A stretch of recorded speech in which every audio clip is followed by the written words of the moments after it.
Welcome to the another episode of Abstract Thesis series. In this series, we are digging deep into the Power BI concepts. If you have not subscribed, subscribe to our channel and press the bell icon so that you can get notification for our new video.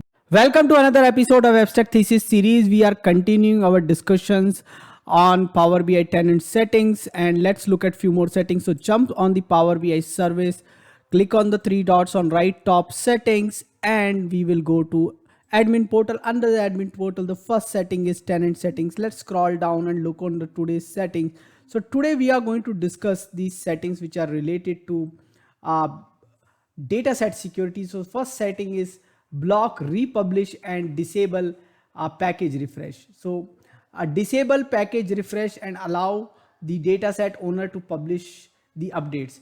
So if you want to disable, block the republish and disable package refresh, you can enable this setting.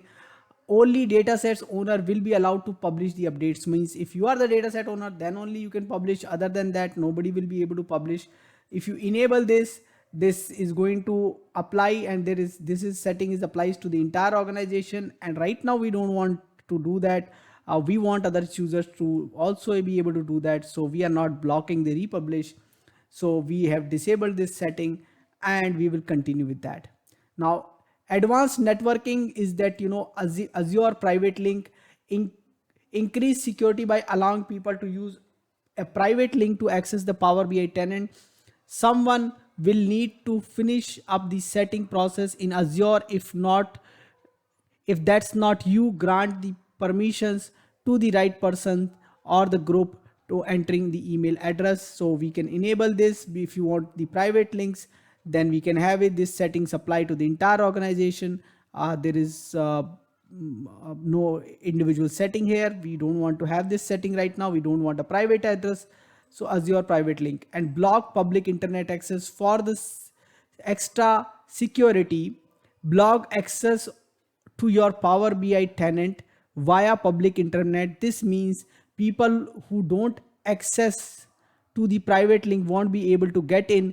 Keep in mind, turning this could take up to 10 to 20 minutes in effect. Means if you want to have a private link and you want to stop the public access after that, then you need to do that. This is specifically when you wanted to write a virtual private network kind of environment. In that you might need this setting. We don't want this setting. We don't want private link. So we have not enabled this one. But first, I think first setting need to be enabled is this one, and then you need to enable that one. So these are the settings.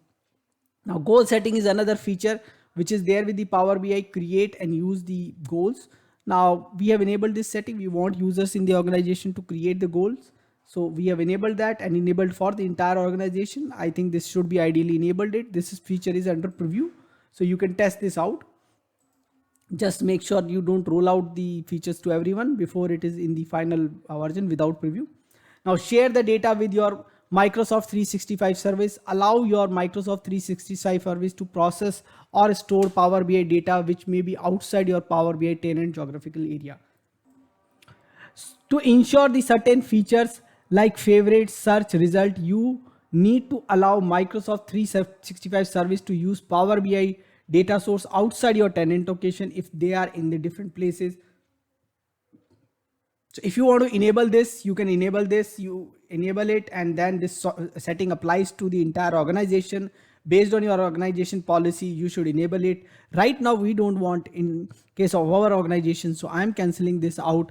So these are the various tenant settings, and we have covered those tenant settings over a set of videos.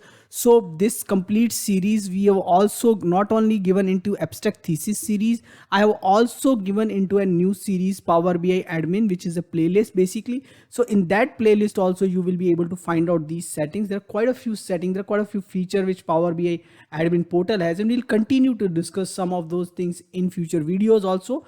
But you do let us know what else you want us to cover in this series. And also subscribe to the channel. Many of you watches these videos and not subscribe to the channel. You will not get the updates, and we are building a lot of content which need your appreciation, and that appreciation will come if you subscribe to the channel and watch, give us feedback, ask more questions. So do that. Thanks for watching this video. Thank you. Keep watching, keep asking questions in comments, subscribe to my channel and press the bell icon so that you can get notification for new videos. Thank you.